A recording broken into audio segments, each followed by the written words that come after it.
Welcome to Golden Words channel. I hope to inspire you on your journey by sharing the things that I have. Please don't forget to subscribe, like and share.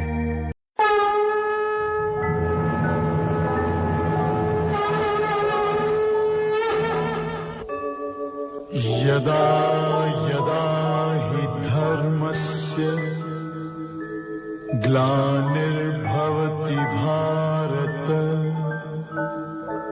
अभ्युत्थानम् अधर्मस्य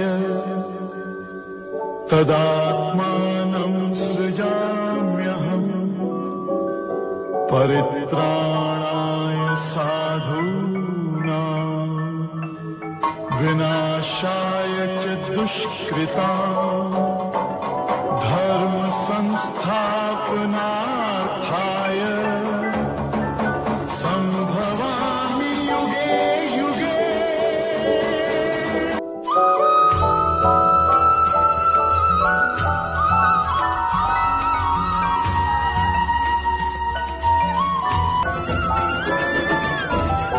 Radhe Radhe. सोचिए मैं क्या कर रहा हूं। मैं स्नान करने का प्रयास कर रहा हूं। इस सरोवर में मैं अपना प्रतिबिंब देख पा रहा हूं। अब यदि मैं अपने मन में ये विचार लाऊं कि मेरे प्रतिबिंब का स्नान करना, इसका अर्थ है मेरे शरीर का स्नान करना, तो क्या ये उचित होगा? क्या ऐसा होता?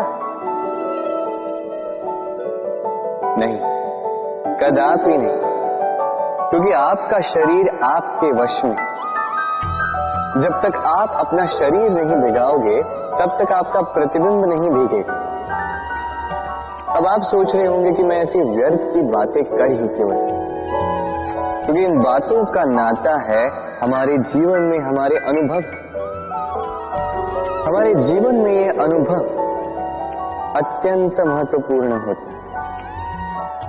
कुछ लोग ऐसे होते हैं जो संकटों का सामना नहीं करना चाहते, कठिन परिस्थितियों का सामना नहीं करना चाहते, उनसे दूर भागते हैं और साथ ही ये आशा भी करते हैं कि बड़े से बड़े संकट का सामना करने का उनमें अनुभव स्वयं ही आ जाए, वो साहस अपने आप आ जाए। किंतु ऐसा नहीं है, इसलिए संकटों का सामना करें, ना कि उनसे दूर भागे, क्योंकि यह अनुभव बैठे बिठाए तो नहीं आता। इसके लिए आपको उस मार्ग पे चलना होगा जहां संकट है, चुनौतियां हैं, कठिन परिस्थिति है, और इस मार्ग पर निडरता से चलना होगा, इनका सामना करना होगा। फिर देखिए, इस मार्ग में आपकी शक्ति, आपका साहस आपकी प्रतीक्षा कर रहे हैं। राधे राधे। ये मोती देख रहे हैं, शुभ्र, श्वेत, ओजस्वी, और इसे ऐसा ही बनाए रखने के लिए हम क्या कुछ नहीं करते। इसे ऐसे किसी मखमल के वस्त्र में लपेट देते हैं, किसी पिटारे में अच्छे से बंद करके रखते हैं। क्यों? ताकि इस पर खरोच ना आए, ताकि ये मोती टूटे ना, क्योंकि ये अनमोल। उसी प्रकार है ये दूध फटे ना, इसलिए हम इसे गर्म करके रखते हैं। ग्रीष्म ऋतु में हम इसे शीतल जल में रखते हैं, क्योंकि ये अनमोल है। ये दोनों अनमोल है और इसलिए हम इसे सहेज कर रखते हैं। दूध हमारे तन को और पुष्ट करता है, उसी तन की सुंदरता बढ़ाते हैं ये मोती। अब मोती और दूध की ही भांति होते हैं हमारे अपनों के मन। इन्हें भी हमें सहेज कर रखना चाहिए, इनकी रक्षा भी हमें करनी चाहिए। मीठे वचन, स्नेह, आदर पूर्ण व्यवहार से इन्हें सहेज कर रखें, क्योंकि जैसे एक बार यदि दूध फट जाए तो पुनः उसे ठीक नहीं किया जा सकता। एक बार यदि मोती टूट जाए तो कुछ भी कर लो, उसे पुनः नहीं जोड़ा जा सकता। उसी प्रकार एक बार मन में भेद हो जाए तो उसे पुनः पूर्व स्थिति में ले जाना अत्यंत कठिन होता है।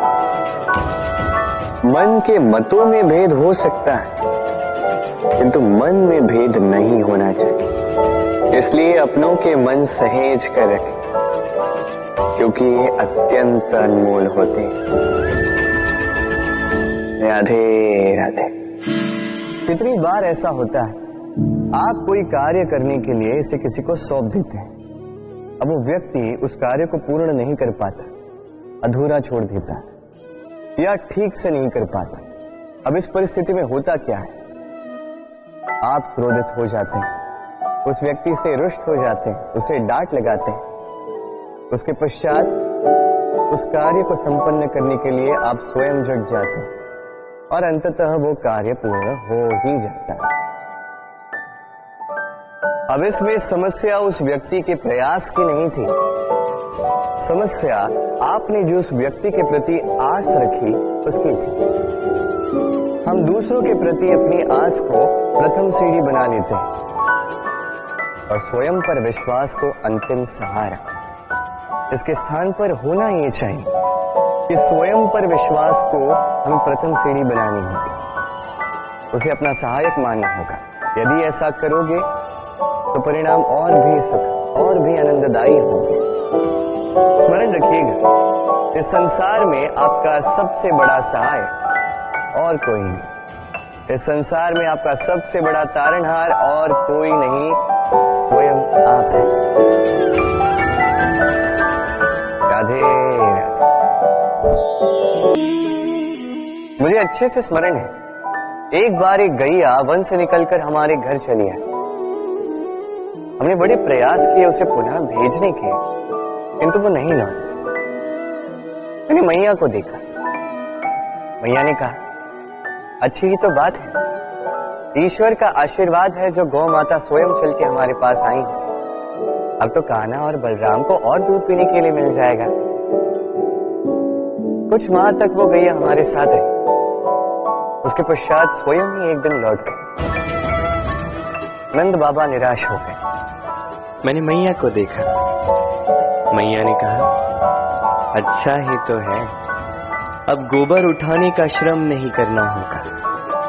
उस दिन मैंने जो सीखा आज आप भी सीख लीजिए कि समस्या परिस्थिति में नहीं, मनस्थिति में होती है। सकारात्मक दृष्टिकोण से हर समस्या को देखिए तो सही, हर समस्या में आपको उसका हल स्वयं मिल जाएगा और कुछ रहेगा तो केवल और केवल आनंद। आइए इसी आनंद के साथ कहें, राधे राधे। चलिए आपसे एक प्रश्न करता हूं, सबसे स्वादिष्ट फल कौन सा है? अब कोई कहेगा आम, तो कोई कहेगा सीताफल, कोई कहेगा अमृत, और क्यों नहीं? प्रत्येक व्यक्ति की अपनी अपनी रुचि है, अपना अपना स्वाद है। कोई ये भी कह सकता है कि भाग्य से जो भी फल मिले वही सबसे अच्छा। अब रुचि चाहे जो भी हो, जैसी भी, सबसे मीठा फल वही जो परिश्रम के पश्चात प्राप्त हो। अब देखिए, तिनका तिनका जोड़कर, पाई पाई जमाकर अपनी स्वयं की एक कुटिया बनाना, उसमें रहना, वाह, इसका आनंद ही कुछ और है। और इसके समक्ष बड़े बड़े महलों का सुख फीका पड़ जाता है। ऐसा क्यों होता है? इसका उत्तर बड़ा ही सीधा साधा है। जब आप परिश्रम करते हैं, मानसिक परिश्रम करते हैं, शारीरिक परिश्रम करते हैं, अपना सारा समय उसमें निवेश करते हैं, निरंतर प्रयास करते हैं, उसके पश्चात आपको यह फल मिलता है, तो इस फल का मूल्य तो आप जानते ही हैं। स्मरण रखिएगा, परिश्रम अमूल्य है, इसलिए इससे मिला फल भी अतुल्य है। तो परिश्रम करते जाइए, निरंतर प्रयास करते जाइए, इस फल को प्राप्त करते जाइए, अपने इस जीवन में इस सफलता को प्राप्त करते जाइए। और मेरे साथ प्रेम से कहिए, राधे राधे। लोग कहते हैं संगठन में बहुत शक्ति होती है, और सत्य कहते हैं। अब देखिए, एक उंगली और एक मुट्ठी के बल में कितना अंतर है हम सभी जानते हैं, किंतु एक उंगली आपको उचित मार्ग दिखा सकती है। मुट्ठी मार्ग अवरुद्ध कर सकती है। इसलिए ये जानना अत्यंत महत्वपूर्ण है कि संगठन और भीड़ में क्या अंतर है। इसे पहले पहचान। संगठन वो जहां आपका अपना व्यक्तित्व, अपनी पहचान, केवल शक्ति पाने के लिए भीड़ का भाग बन जाना ठीक नहीं, क्योंकि ये भीड़ भले ही आपको शक्ति दे किंतु आपसे आपकी पहचान छीन लेती है। इसलिए संगठन में रहिए किंतु अपने व्यक्तित्व को, अपनी पहचान को, इसे कभी मत खोइएगा। राधे राधे। कैसे हैं आप? पूछने का कारण ये कि आज के समय में आसपास किसी भी देख लो, दुखी, व्याकुल, सोचता है कि संसार में सबसे अधिक दुख उसी के जीवन में, सबसे अधिक समस्याएं उसी के जीवन में। संसार में ऐसा कोई व्यक्ति नहीं जिसके जीवन में समस्या नहीं, और संसार में ऐसी कोई समस्या नहीं जिसका हल मनुष्य के पास नहीं। किंतु उस हल को खोजने के लिए अपनी बुझाओं को खोलकर जीवन में आगे बढ़ना होता है, साहस से आगे बढ़ना होता है। किंतु कुछ लोग क्या करते हैं? अपने माथे पर हाथ रख के किसी कोने में बैठकर निराश होकर अपने भाग्य को कोसते हैं। नहीं, ये कभी मत कीजिए। कर्म कीजिए, आगे बढ़िए, साहस दिखाइए, और सबसे महत्वपूर्ण बात, संयम रखें। क्योंकि आपका लक्ष्य कितना भी कठिन क्यों ना हो, उस तक पहुंचने का मार्ग आपके पांव के नीचे से होकर ही जाए। राधे राधे। आप ऐसे कई लोगों को जानते हो जो ब्रह्म मुहूर्त में उठते हैं, स्नान करते हैं, प्रार्थना करने बैठ जाते हैं, श्लोक पाठ करते हैं और दूसरों को भी ज्ञान देते हैं कि वो भी ये सब करें। मंत्रोच्चार करें, मंत्रोच्चार। निस्संदेह इसमें बहुत शक्ति होती है, किंतु ये शक्ति आपको तभी मिलेगी जब आप उस मंत्र में छिपी सीख आत्मसात करें, अपने जीवन में उतारें, उस सीख को आप कर्मों में परिवर्तित करें, प्रेम से इस सद्ज्ञान को अपने जीवन में लाइए, इसका प्रयोग कीजिए, तब मिलेगी आप इस मंत्र की शक्ति। अन्यथा ये मंत्र पढ़ के कोई लाभ नहीं होगा। स्मरण रखिएगा, मंत्र की शक्ति उसे बोलने में नहीं, उसे अमल करने में। राधे राधे। कितनी शांत, सौम्य, शीतल होती है एक बहती नदी। आसपास की भूमि को नम करती है, पशुओं को जल देती है, पक्षियों के लिए क्रीड़ा स्थल बन जाती है और हमें देती है शांति। किंतु बाढ़ में जब यही बहती नदी प्रकोप पर उतर आती है, जब अपना रौद्र रूप धारण कर लेती है, कुछ नहीं छोड़ती। वन, घर, शहर, पर्वत तक तोड़ डालती है ये शांत बहती नदी। अब इसी प्रकार होते हैं हमारे भाव। जब तक शांत है, जब तक नियंत्रण में, तब तक सदा आपको सुख देंगे। किंतु यदि ये अनियंत्रित होकर बाहर निकले, सर्वस्व का अंत कर देते हैं। इसलिए भावनाओं के नियंत्रण में नहीं, भावनाओं को नियंत्रण में करना सीखें। आप जीवन में बहुत सफलता पाएंगे। राधे राधे। ये मुद्रा, अब सोचिए ये हमारा जीवन है। अब इसमें सुख और दुख, इस मुद्रा के, इस जीवन के दो पहलू। किंतु हम जब भी ईश्वर से प्रार्थना करते हैं सदैव सुख ही मांगते हैं, और ये सुख आता भी और सुख आते ही व्यक्ति सर्वप्रथम उनको भूल जाता है जो दुख में उसके साथी। अब ऐसे में उनकी सहायता तो नहीं करता, वो करता है उपकार। और अब इस उपकार के बदले लोगों से स्वयं के लिए वो श्रद्धा चाहता है।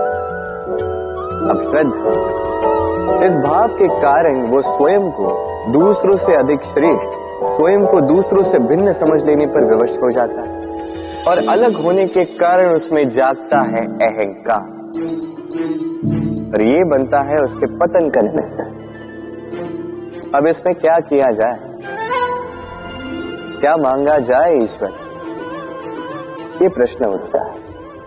तो मांगिए सुख केवल उतना ही कि अहंकार ना आ जाए और दुख उतना ही कि आस्था न चली जाए। राधे राधे। स्वप्न, हम जीवन में स्वप्न देखते हैं, उन्हें पूर्ण करने का पूर्ण प्रयास करते हैं, किंतु ये स्वप्न पूर्ण ना कर पाने की स्थिति में हम टूट जाते हैं, बिखर जाते हैं और फिर ये बोझ हम आने वाली पीढ़ी पर लगभग लाद देते हैं।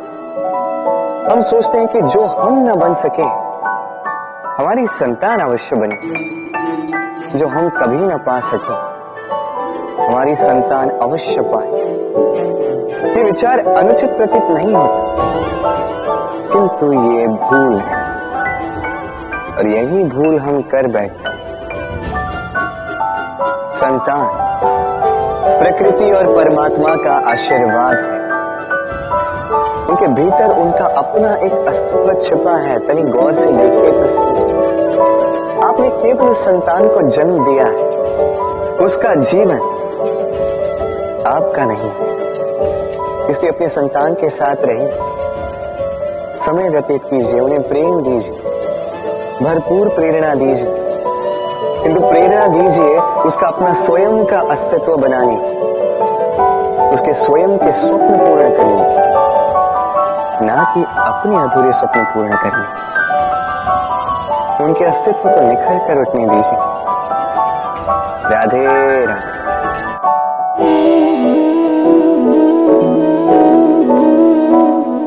दूध और माखन, यदि मैं आपसे पूछूं कि इन दोनों में संबंध क्या है, आप कहेंगे सरल सी बात है, दूध से ही तो माखन बनता है। यदि मैं आपसे पूछूं कि इन दोनों में अंतर क्या है, तो कोई कहेगा एक तरल है तो दूसरा ठोस, कोई कहेगा एक जनक है तो दूसरी संतान। नहीं, इन दोनों में अंतर है शुद्धता का। माखन दूध से कहीं अधिक शुद्ध होता है। इस बात को कुछ इस प्रकार समझा जा सकता है। यदि कोई कीट आकर उस पात्र में गिरे जिसमें दूध गिरा है, तो आप क्या करते? आप दूध को फेंक देते। किंतु यदि कोई कीट आकर उस पात्र में गिरे जिसमें माखन रखा गया, तो आप क्या करते? आप उस कीट को निकाल कर फेंक देते हैं। ये कीट मैला है, ये कीट दूषित है। और यदि हमारा मन निर्मल ना हो, तो ये कीट हमारे मन को भी दूषित कर देगा, उसे मैला कर देगा। किंतु यदि हमारा मन माखन की भांति शुद्ध हुआ, तो कुविचार को स्वयं से जाना होगा। स्मरण रखिएगा, इस संसार में कीट तो रहेंगे, अब दूध बनना है या माखन, निर्णय आपका। राधे राधे। आपने जीवन में कभी न कभी किसी पौधे को जल तो दिया ही होगा।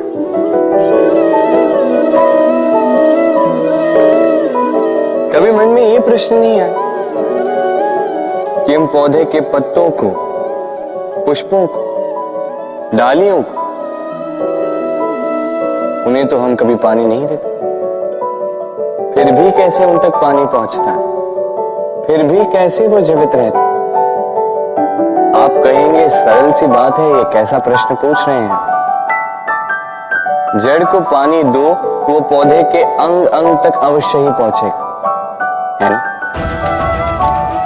कुछ इसी प्रकार होते हैं हमारे कर्म, हमारा प्रेम। यदि निश्चल भाव से कर्म करोगे, सेवा करोगे, तो किसी न किसी रूप में स्वतः परमात्मा तक पहुंचेगा ही। आत्मा के भीतर से प्रेम करोगे, स्वतः छलकेगा ही और दुगना लौट कर भी आएगा, इस पौधे की छाव की भांति। तो मन और आत्मा से कर्म करें, मन और आत्मा से प्रेम करें, आनंद ही आनंद होगा। राधे राधे। इसे कौन नहीं पहचानता? ये है रोटी। यही तो है वो कारण जिसके लिए मनुष्य दिन रात कड़ा परिश्रम करता है। ऐसे देखा जाए, यदि ये रोटी यूं ही मिल जाती तो मनुष्य कदाचित कुछ कार्य ही नहीं करता, कष्ट नहीं करता, जीवन में परिश्रम ही नहीं करता। वैसे एक बात तो है, ये रोटी केवल भूख ही नहीं मिटाती, जीवन की बड़ी सी बड़ी सीख दे जाती। अब तनिक सोचिए, ये रोटी आपको स्वादिष्ट केवल तभी लगेगी, ये रोटी आपके स्वास्थ्य के लिए अच्छी केवल तभी होगी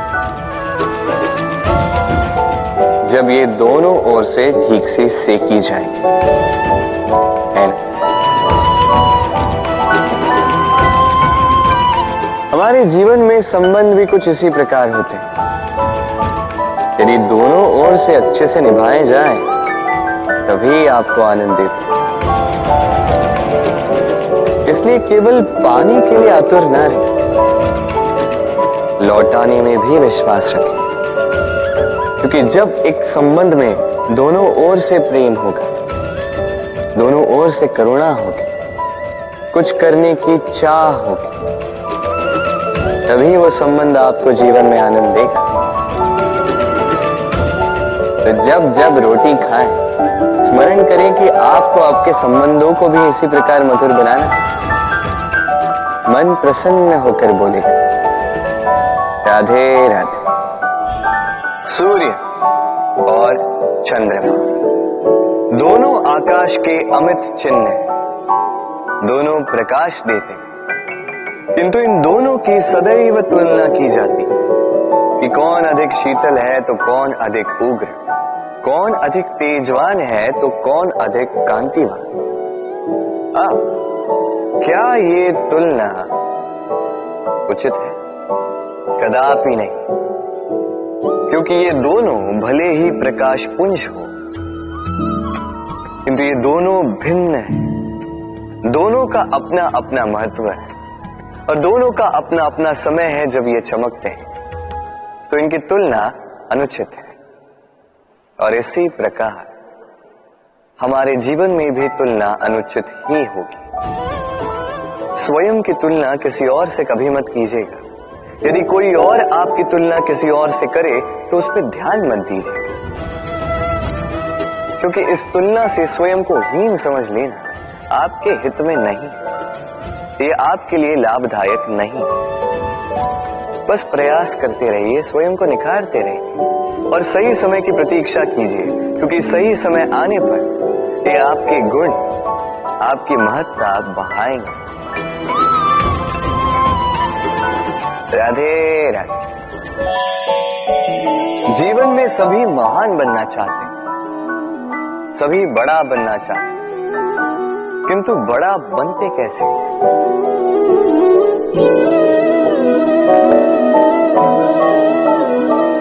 ये मेरे हाथ में क्या है? राई का बीज? नहीं, ये बरगद का बीज है। इतना छोटा कि बड़ी सरलता से अन्य बीजों में घुल मिल जाता है, बड़ी सरलता से धरती में समा जाता है।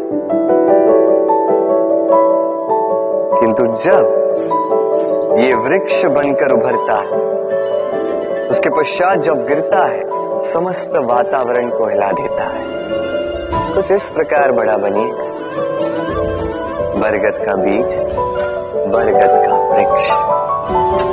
और यदि जीवन में आप इसी प्रकार बड़ा बनना चाहते हैं, सर्वप्रथम अपने अहम को, अपने अभिमान को छोटा कर दीजिए, इतना छोटा कि आप सबके साथ बैठ सकें। किंतु भीतर इतना बड़ा बन जाइए कि जब आप उठें कोई और बैठा न रहे। राधे राधे।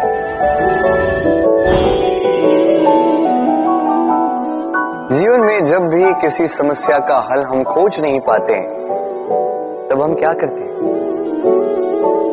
हम जाते हैं ईश्वर के पास, सहायता की प्रार्थना करते हैं, मार्ग पूछते हैं, है ना?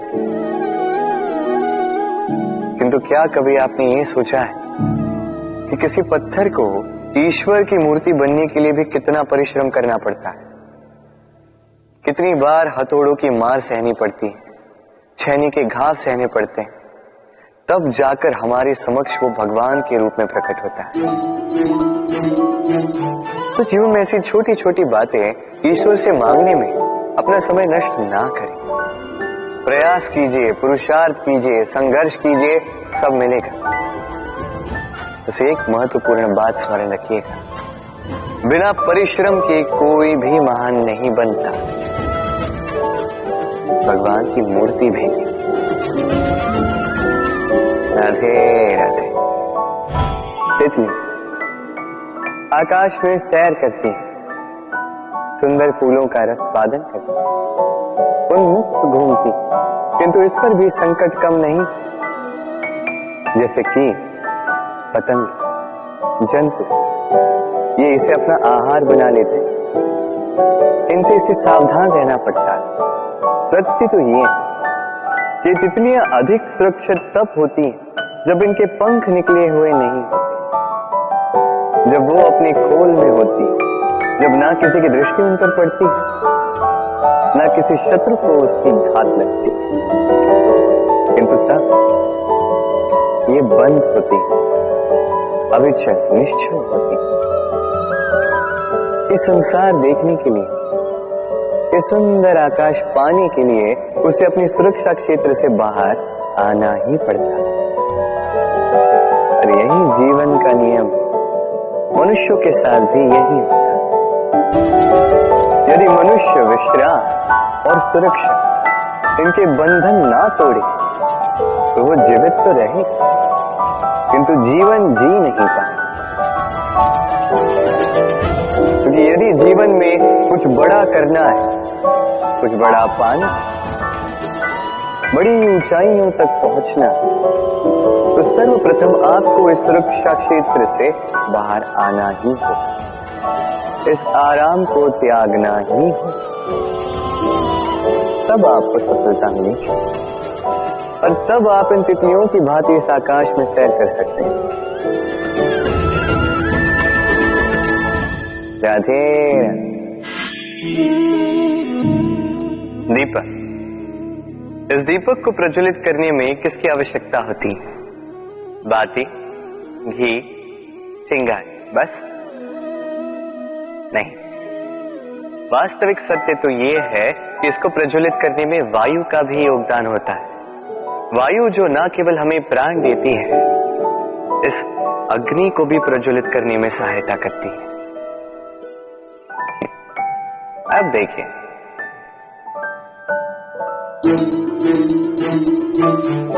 देखा, जिस वायु ने इस अग्नि को प्रज्वलित किया उसी ने इसे बुझा दिया।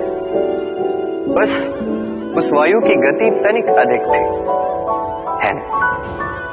अर्थात प्रत्येक भाव का, हर वेग की एक सीमा होती है जिसे लांघना नहीं चाहिए। उस सीमा को सदैव स्मरण रखना चाहिए। अब कभी कभी जिनसे हम प्रेम करते हैं, उनकी सहायता करते करते करते करते हम उन्हें दुर्बल बना देते हैं। ये कभी नहीं होना चाहिए। जिनसे आप प्रेम करते हैं उनकी इतनी ही सहायता कीजिए कि वो उनके लिए प्रेरणा बन सके। अन्यथा ये सहायता नहीं होगी, ये उनके लिए शस्त्र बन जाएगा। राधे राधे। मनुष्य में एक छोटी सी समस्या है, वो कभी स्वयं की निंदा सुन नहीं पाता। यदि कोई उसके विषय में कुछ बुरा कहे, सह नहीं पाता। सदैव भयभीत रहता है कि ये जो चार लोग हैं कहीं मेरे विषय में बुरा ना सोचे। और यदि उसे पता लग जाए कि कोई उसके पीठ पीछे उसकी बुराई कर रहा है तो दुखी हो जाता है। अब क्या इस कारण से स्वयं को दुखी कर लेना उचित है? कदापि नहीं। क्योंकि सबसे पहली बात जो आपको स्मरण रखनी,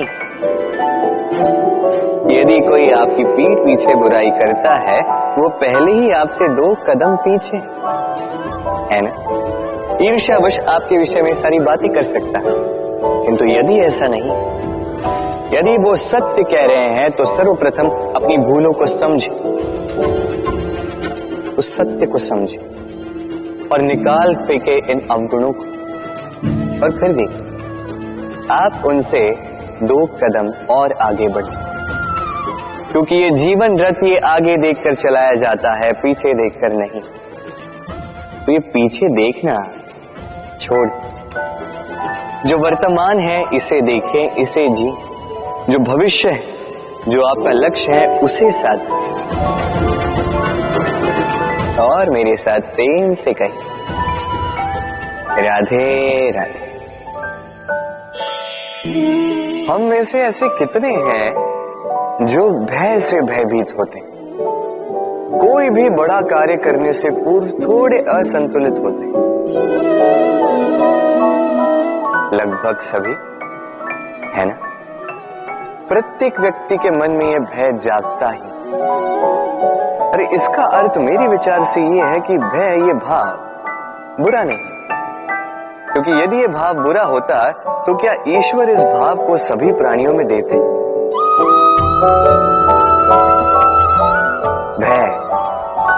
भय ये भाव हमारे लिए अच्छा, आवश्यक है।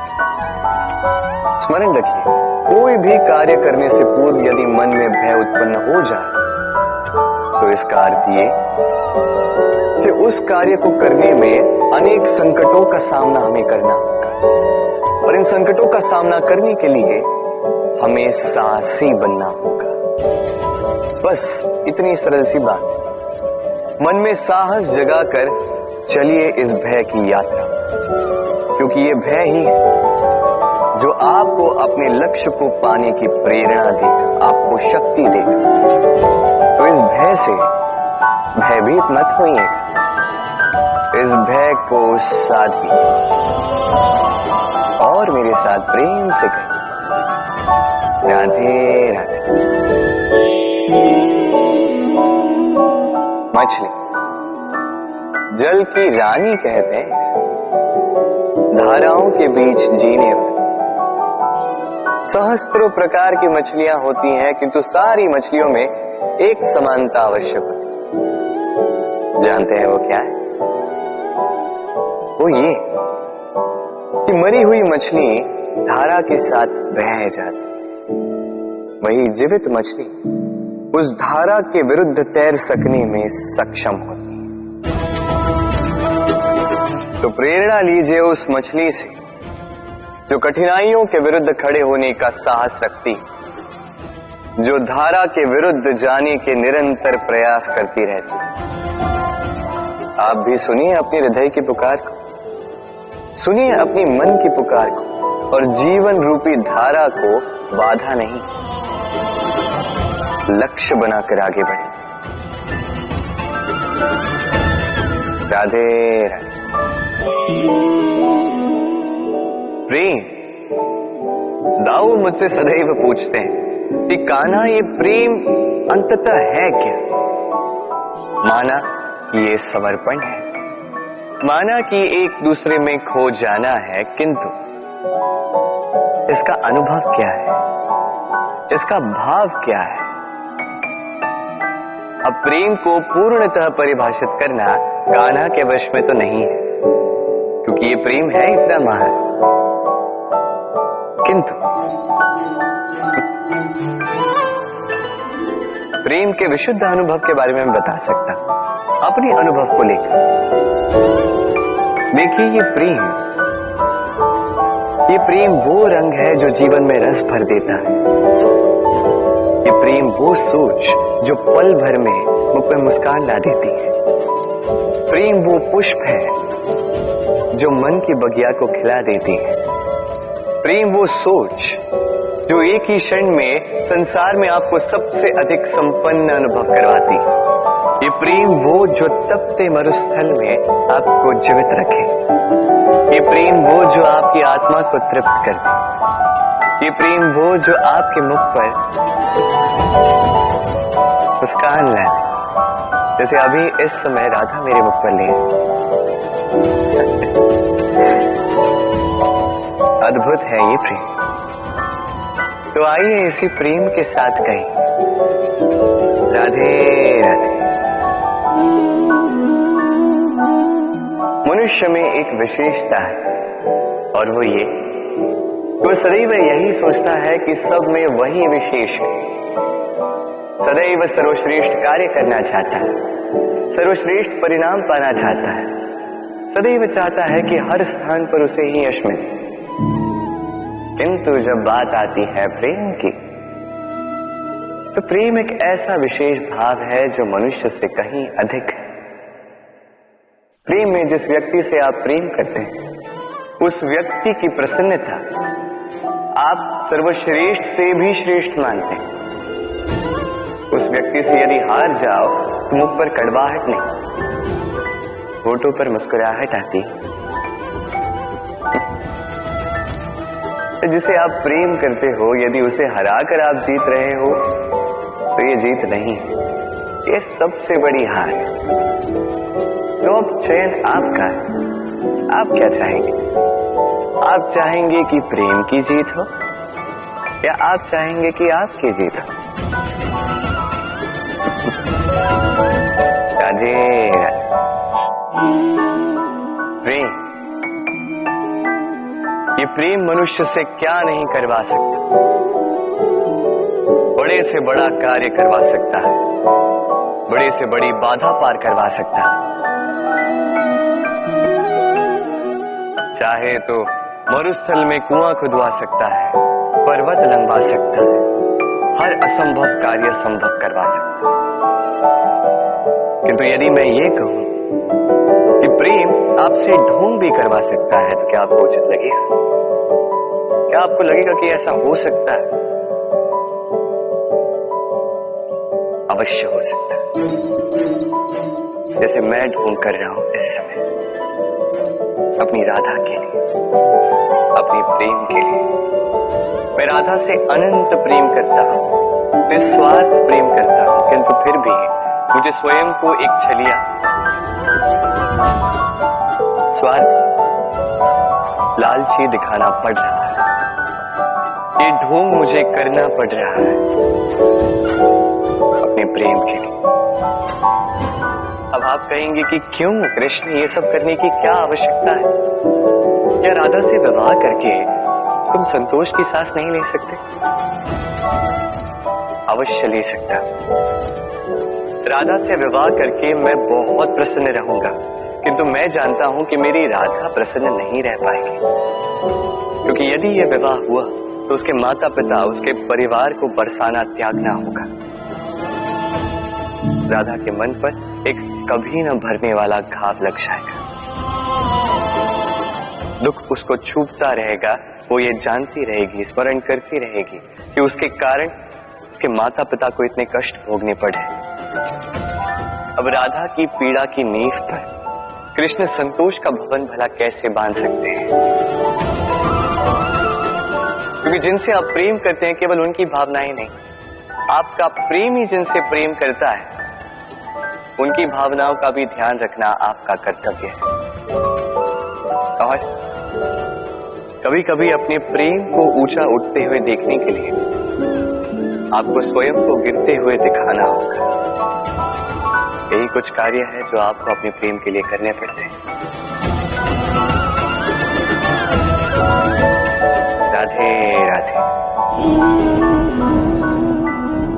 ईश्वर, जब भी हम ईश्वर को स्मरण करते हैं, ईश्वर से ये अवश्य मांगते हैं कि हम सदा स्वस्थ रहें, इन संकटों से, इन कठिनाइयों से हम सदा दूर रहें।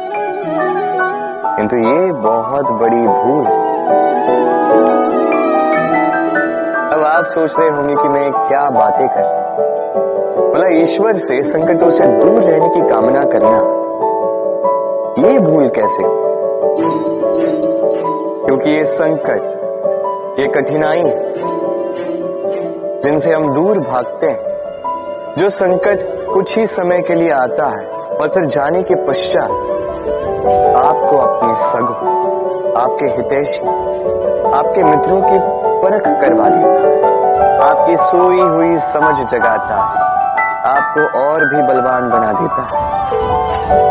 ये संकट जिससे हम दूर भाग रहे हैं, यदि हम इन संकटों का सामना करना सीख जाए, इस अनुभव से सीखना आत्मसात कर, ये जीवन और भी अधिक आनंदमयी हो जाएगा। तो अब से जब भी ईश्वर को स्मरण करें, संकटों से दूर रहना नहीं, संकटों का सामना करने की शक्ति मांगे, स्वप्न देखें और निडरता से उसकी ओर बढ़े।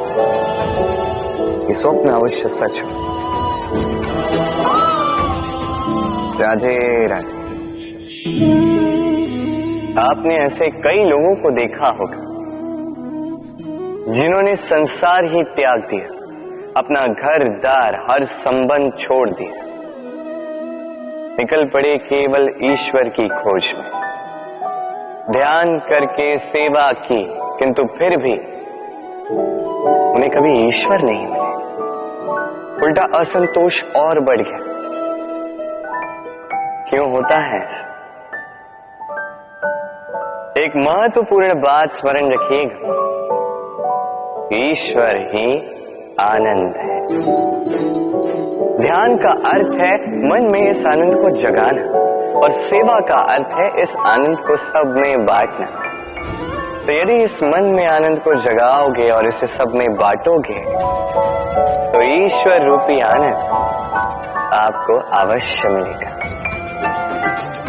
राधे राधे।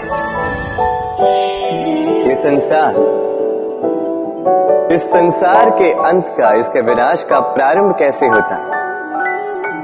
किसी योग से, किसी भयानक असुर के आगमन से, या प्रकृति के रूठ जाने से? नहीं, इस संसार के विनाश का प्रारंभ होता है मैं से। ये मैं हूं, ये तुम हो, ये मैंने किया है, ये तुमने किया है, ये मेरा है, ये तुम्हारा है, आदि इत्यादि। ये भाव जब मन में घर कर लेता है, सर्वप्रथम घर बंटता है, फिर बस्ती, फिर प्राण और फिर देह, और अंत में समस्त संसार बंट जाता है। और ये बंटवारा कहीं न कहीं मन मोटाव कर ही देता। अब ऐसे में क्या किया जाए? कैसे बचा जाए इस नाश से? कैसे दूर हुआ जाए इस विनाश से? उत्तर एक ही है, करुणा। एक दूसरे की आवश्यकताओं को समझे, एक दूसरे की समस्याओं को समझे, एक दूसरे के दुख में साथी बने, एक दूसरे के सुख में भागी बने। और अंत में जब ये मैं हम में परिवर्तित होगा, तब ये विनाश स्वयं ही दूर होता जाएगा। तो इस हम में विश्वास रखें और मेरे साथ प्रेम से कहें, राधे राधे। वर्षा में कई बार आपने इंद्रधनुष देखा होगा, सतरंगा, मन भाव। पहला प्रश्न, ये इंद्रधनुष बनता कैसे? होता यूं है कि जब वर्षा की बूंदों से प्रकाश होकर निकलता है, तब वो अपने वास्तविक 7 रंगों में विघटित हो जाता है। और तब हम इस इंद्रधनुष को देख पाते। दूसरा प्रश्न, ये इंद्रधनुष वर्षा की बूंदों से ही क्यों बनता है? कारण है शुद्धता। वर्षा की बूंदें शुद्ध होती हैं, आकाश से धरती की ओर गिरती हैं, किंतु स्वयं के लिए नहीं, धरती की प्यास बुझाने की। और इसीलिए तो प्रकाश जैसी वेगवान तरंगों को विघटित कर जाती, उसकी वास्तविकता सामने लाती।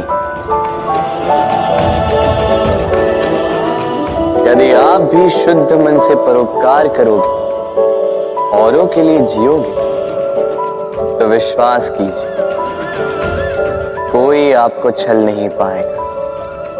बड़े से बड़ा प्रहार टूट जाएगा यदि आपके मन में प्रेम की शुद्धता है।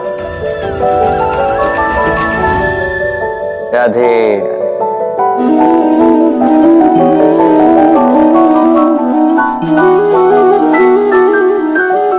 आइए, आज आपको एक कहानी सुनाता हूं। एक बार एक नेत्रहीन व्यक्ति गया मंदिर ईश्वर के दर्शन प्राप्त करने। अब जब वहां उपस्थित लोगों को यह ज्ञात हुआ कि यह व्यक्ति नेत्रहीन है, तो कुछ लोगों ने उसका उपहास उड़ाना प्रारंभ कर दिया। वो जिसकी स्वयं की दृष्टि ही नहीं, क्या करने आया होगा यहाँ? कदाचित ईश्वर से शिकायत करने आया होगा कि क्यों आपने मुझसे मेरी दृष्टि छीन ली। किंतु इन सभी बातों से उस नेत्रहीन व्यक्ति ने स्वयं को पीड़ित नहीं होने दिया। वो मुस्कुराया और उसने केवल एक बात कही, माना कि मेरे भाग्य ने मुझसे मेरी दृष्टि छीन ली, किंतु मैं अभागा नहीं, क्योंकि मेरा ईश्वर वो मुझे देख सकता है।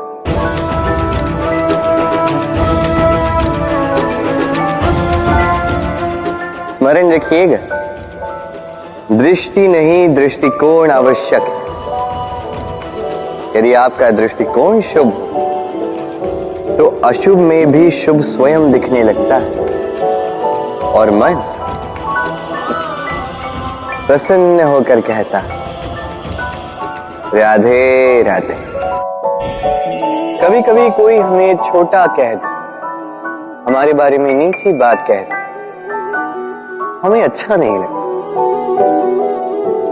हम उसे अपमान समझ लेते, कभी निराश हो जाते हैं, अस्वस्थ हो जाते हैं, किंतु इसकी कोई आवश्यकता नहीं। अब मुझे ही देख लीजिए, कोई मुझे मुरलीधर कहता है तो कोई मुझे छली, कोई मुझे नंद का आनंद कहता है तो कोई मुझे माखन चोर। अब बताइए, क्या मेरे नाम के आगे चोर लगा देने से आपका प्रेम मेरे लिए कम हो? यही तो मैं समझाना चाहता। किसी के कुछ कह देने से उस प्रेम को कोई हानि नहीं, क्योंकि आपका प्रेम मेरे प्रति मेरे स्वभाव के कारण, मेरे कर्मों के कारण, मेरे व्यक्तित्व के कारण। इसलिए स्मरण रखिए, जीवन में केवल कर्म पे ध्यान रखिए, ना कि उस नाम पे जो लोगों ने आपको दिया, क्योंकि ये कर्म यही महत्वपूर्ण है, व्यर्थ तो ये नाम है। राधे राधे। यदि हमारे जीवन में ये कला ही ना हो, तो हमारा जीवन निरस हो जाएगा। अब यदि मैं आपसे पूछूं कि सबसे बड़ी कला कौन सी है, तो कोई कहेगा चित्रकला, क्योंकि वो उसके मन को आनंद देता है। कोई कहेगा युद्ध कला, क्योंकि उसमें विजय प्राप्त होती है। कोई कहेगा भवन निर्माण करने की कला, क्योंकि उसमें छत मिलती है। कोई कहेगा संगीत कला, कोई कहेगा नृत्य कला, कोई कहेगा अभिनय कला, आदि इत्यादि।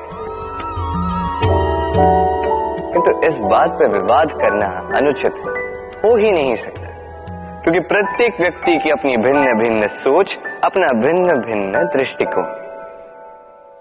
बस एक बात है, एक विशेष बात जो हर कला में पाई जाती है, मन को प्रभावित करने का गुण। तो सबसे बड़ी कला वो जो मन को प्रभावित करे, और सबसे बड़ा कलाकार वो जो औरों के मन में प्रवेश करे। जिसके पास ये गुण होगा वो कलाकार सबसे बड़ा होगा। तो यदि ये संसार रंगमंच है तो हम इस रंगमंच के कलाकार, और यहाँ पर भी सबसे बड़ा कलाकार वही होगा जो औरों के मन में प्रवेश करेगा, वहां घर बसाएगा। और इस मन तक पहुंचने की सीढ़ी है ये 2.5 अक्षर शब्द प्रेम। तो प्रेम करते जाइए, जग जीतते जाइए। राधे राधा मुझसे कई बार पूछती है, ये मोह और प्रेम में अंतर क्या है? दाऊ भी समझ नहीं पाती। आपके मन में भी ये प्रश्न चल रहा होगा कि अंतर क्या है इस मोह में और इस प्रेम में। चलिए बड़ी सरलता से मैं आपको ये समझा देता हूं। एक और स्मरण कीजिए एक मछली का जो जल में रहती है, वहीं क्रीड़ा करती है। कभी गर्मी के कारण यदि वो जल सूखने लगे तो वो उसे छोड़कर नहीं जाती, वहीं रहती है। भले ही जल कम होने के कारण वो वहां पर तड़प तड़प कर अपना प्राण त्याग दे, स्थान नहीं त्यागती। दूसरी ओर होता है भंवरा, जो किसी पुष्प के आसपास केवल तब तक मंडराता है जब तक उस पुष्प में रस हो। वो रस लुप्त, वहां वो भंवरा लुप्त। तो जो अंतर एक भंवरे में और मछली में, वही अंतर है मोह में और प्रेम। जो बिना कामना के, बिना लालच के किया जाए वो प्रेम, और जो कुछ पाने की अपेक्षा से किया जाए वो मोह। इसलिए त्याग दीजिए इस मोह को और मेरे साथ प्रेम से कहें राधे राधे। इस जीवन में कई सारे लोग धन और बल से मूल्यांकन करते हैं किसी भी व्यक्ति का, स्वयं का भी, दूसरों का भी। और कई बार धन और बल अर्जित करने की इस प्रक्रिया में हम समय, संबंध और स्वास्थ्य को पीछे छोड़ देते हैं, अनदेखा कर जाते हैं। सोचते हैं कि एक बार हमने धन और बल अर्जित कर लिए, उसके पश्चात समय भी हमारे अनुसार चलेगा, संबंध में और मधुरता भी आएगी और स्वास्थ्य भी हमारी मुट्ठी में होगा। किंतु इस धन के कारण जब हम इन तीनों को खो देते हैं तब हमें ज्ञात होता है कि हम कितने निर्धन थे। फिर उसके पश्चात संसार का सारा धन एकत्रित कर लीजिए, फिर भी आप अपना खोया हुआ समय पुनः नहीं ला सकते, ना वो संबंध, ना वो स्वास्थ्य। इसलिए इन तीनों का मूल्य समझ लीजिए इससे पहले कि विलंब हो जाए।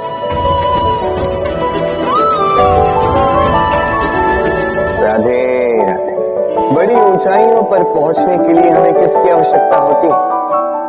अब इसका उत्तर बड़ा ही सरल, सीढ़ियों की। अब इसमें एक गूढ़ रहस्य छिपा। हम जब तेजी से सीढ़ियों पर चढ़ते हैं, यदि किसी को पीछे छोड़ दे तो क्या उसे देखकर हम उसे हीन समझ लेते? क्या उसे हीन दृष्टि से देखते? यदि किसी को धक्का देकर हम आगे बढ़े तो क्या उसे देखकर उसका उपहास बनाते? यदि आपका उत्तर हाँ है तो ये बहुत बड़ी भूल। आप सीढ़ियों में जिनसे भी मिले मधुर संबंध बनाए रखिए, स्नेहपूर्वक व्यवहार रखिएगा, विनम्र रहिएगा, क्योंकि जिस सीढ़ी से आप चढ़ रहे हैं स्मरण रखिएगा उसी सीढ़ी से पुनः आपको नीचे भी उतरना है। यदि ये सीढ़ी ही ना रही तो अपनी विजय का उत्सव अवश्य मनाएं, किंतु जो पीछे छूट जाए उसका उपहास कभी मत बनाएं। राधे राधे। जीवन है तो लक्ष्य तो होंगे, यदि लक्ष्य है तो मार्ग तो होंगे, यदि मार्ग है तो बाधाएं तो आएंगी। और इसी पर निर्धारित है कि हम जीवन में सफल होंगे या असफल, यश के भागी होंगे या तिरस्कार के। मान लीजिए आपको एक कार्य करना, आपको पर्वत पर चढ़ना। अब मार्ग के फिसलन आपको कई बार गिराए, चट्टाने आपको कई बार चोट दें। अब ऐसे में करेंगे क्या? सामान्य व्यक्ति चुनता है प्रतिकार, उस पर्वत को ही नष्ट कर देने का विचार करता है, उसकी नींव को ही खोद देने का विचार करता है, किंतु पर्वत को तो कोई नष्ट ना कर पाए, तो असफलता के साथ साथ अपयश का भी भागी बन जाता है। दूसरा मार्ग है परिवर्तन। यदि आप उस पर्वत को खोदने के स्थान पर उस पर सीढ़ियां बना दें तो आप भी उस पर्वत पर चढ़ सकते हैं, कोई और भी उस पर्वत पर चढ़ सकता है, आने वाली पीढ़ी भी उस पर चढ़ सकती है, और यही आने वाली पीढ़ी सदा आपका यश गाएगी। इसलिए जीवन में प्रतिकार नहीं, परिवर्तन चुन, बदला नहीं, बदलाव चुन। आपकी ये बाधा आपकी मित्र बन जाएगी। राधे राधे। संसार में सबसे अधिक पवित्र माना जाता है गंगा जल को। कभी सोचा है क्यों? क्योंकि गंगा जल का आविर्भाव ही शुद्ध होता है, उसका जन्म शुद्ध होता है, जहां से उसका प्रारंभ होता है वो शुद्ध होता है। और प्रारंभ का शुद्ध होना अति आवश्यक है। हमारे जीवन में प्रारंभ होता है हमारे विचार से। अपने विचार शुद्ध रखें, क्योंकि इन विचारों से बनते हैं आपके शब्द। आपके शब्द शुद्ध रखें, क्योंकि इन शब्दों से आपके कार्य संपादित होते हैं। आपके कार्य शुद्ध रखें, क्योंकि ये कार्य बनाते हैं आपका स्वभाव। स्वभाव से बनती हैं आपकी आदतें, और आदतों से बनता है आपका चरित्र। और ये चरित्र संसार के समक्ष आदर्श के रूप में आता है। तो विचार से आदर्श तक की यात्रा शुभ तभी होगी जब आपके विचार शुभ होंगे। तो इस संसार में, इस जीवन में आपके विचार शुभ रखें, शुद्ध रखें। आपका मन प्रसन्न होकर बोलेगा। राधे राधे।